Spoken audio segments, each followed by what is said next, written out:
So we're going to discuss vocabulary and definitions when it comes to auto repair. It's not so bad, right? New tires, right? New means never been on anyone's car. New. That means they come off the shelf, they have a label on them, they have all the little wispies on them, and then you put them on your car. If you go and buy used tires, they're not new. All right, so the next one, ready?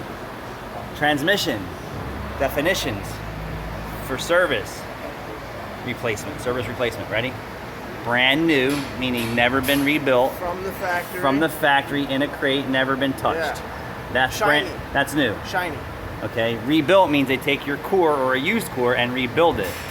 Used means they take it out of another used vehicle that's been ran and used. Or lower miles, hopefully. Right, remove it from that vehicle and then install it in your car. So that is not new, right? Same thing with AC compressors and alternators.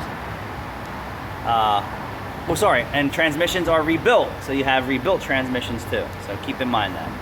Alternators are the same way. AC compressors, new and reman. That's what that reman word means. But make sure that you're clear of the terminology, because people come in and say, "Oh, I have new tires." And I go out and look at them; they're all used. Or I have a new transmission, and they go out and look at it; it's used or rebuilt. That's all. What do you want?